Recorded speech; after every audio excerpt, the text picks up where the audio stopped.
I really like trains, and I know you do too. Whether you're here from someone else's showcase of it, or you're just looking to liven up your world, this is the cornerstone of Buildstone innovation.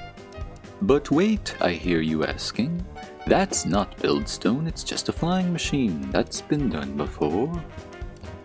Well, you're right, but there are some differences here that I think are very important when it comes to Buildstone. The first is that this doesn't really have much visible slime or redstone to be seen. The point of Buildstone is to animate your world. When the redstone is visible, it comes across as just more of a Minecraft redstone contraption than it does some wonderful animated build. Not to say that those can't be the same thing, but I think Buildstone looks best when the redstone can't be seen. Now the smoke is also extremely important, but I would say that the most pivotal part of this contraption is that it turns around. Most flying machines are gimmicks. You build it once, it goes off, and then that's it. In order for it to actually be useful in a survival creative build, it has to be resettable. That is the main reason that I made this. Trains have been done before, don't get me wrong, but this is one of the best, I would say, because it's actually freaking usable. You can put it in your world, set it off, watch it go, and it can just run in the background. You know, as long as it doesn't break. I'm sure you wish to see how it works, so I've stripped down to the bare essentials. If we go ahead over here, this lever activates it, and we'll be able to see exactly how it functions. The engine is only on one side, so the left and right are slightly different.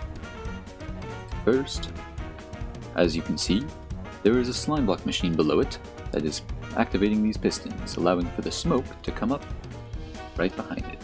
Because of this, the smoke sort of ends up floating right behind the train, leaving a bit of a trail, which I also think is very cool and adds to the effect. Both sides have a mechanism to swap the chimney, and this side has one that activates every observer before it starts moving.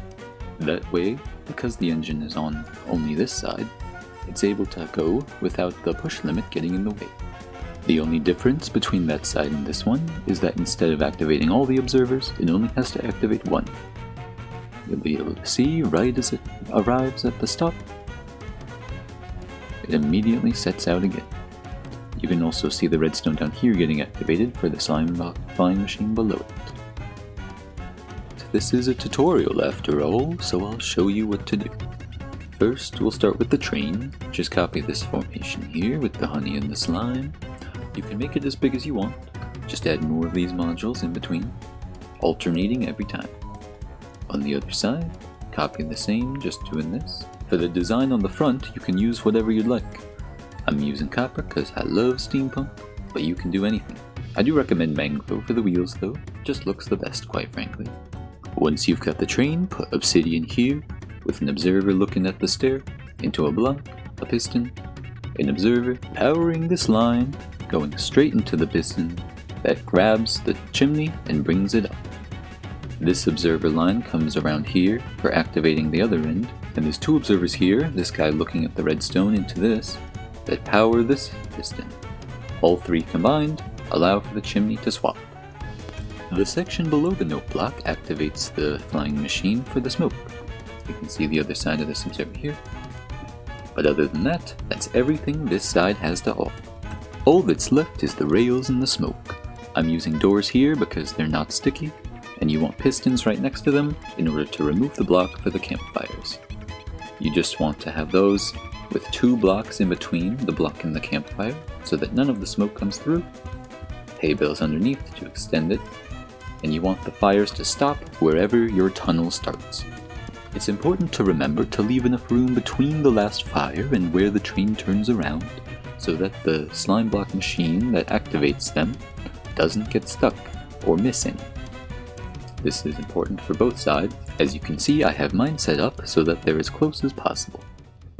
That should be all you need to know to make any kind of train that you want. You can change the length, you can change the look, but if you want it to change direction, you're out of luck. Thanks for watching. Train you later.